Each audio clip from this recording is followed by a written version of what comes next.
నాకు నేను పుట్టిన బస్తీ అదే, అన్న పుట్టిన బస్తీ కూడా అదే. నేను ఇవాళ మాట్లాడేది మీ సీరియల్ యాక్టర్ బాబీ. ఎందుకంటే నేను ఒకప్పుడు ఖాళీగా ఉండేవాడిని, కానీ అన్న నాకు ఛానళ్ళలో నాకు పనిప్పి అన్న అంటే నాకు పనిప్పించాడు.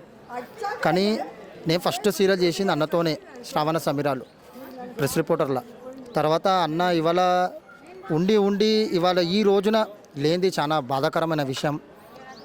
కానీ అన్న తిరిగి రావాలని నేను కూడా మనస్ఫూర్తిగా కోరుకుంటున్నా. కానీ అన్న నాకు ఏ విధంగా సహాయపడేవాడు, ఎప్పుడు కూడా కాల్ లిఫ్ట్ చేసేవాడు, కాల్ చేసేవాడిని, అన్న తిన్నావా, ఎలా ఉన్నావా అని మాట్లాడేవాడిని. కానీ నేను అన్నతో పాటు కూడా చాలా సీరియల్ చేసేవాడిని. కానీ రీసెంట్లీ అన్న రాధమ్మ కూతురు సీరియల్ చేస్తున్నాడు.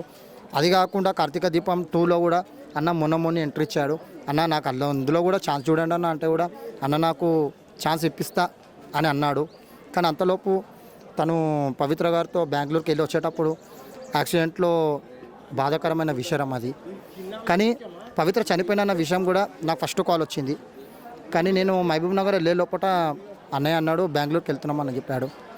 కానీ నేను తన కోసం ఎక్కువ చెప్పలేను, చాలా బాధగా ఉంది. కానీ అన్న మాత్రం నాకు ఒక దారి చూపించాడు. కానీ అన్న లేడన్న బాధగా చాలా ఉంది. లాస్ట్ మీతో ఏదైనా మాట్లాడారు? ఏం మాట్లాడలేదు. కాకపోతే పవిత్ర చనిపోయింది బాబీ అని బాధతో ఏడిసేవాడు, ఏడుస్తే ఉండేవాడు. అన్న బీ స్ట్రాంగ్ అన్న, చందన్న డోంట్ క్రై అని ఒక్క పదం మాత్రం నేను చెప్పాను. కానీ అన్న మళ్ళీ తిరిగి రావాలని నేను కోరుకుంటున్నా భగవంతునికి.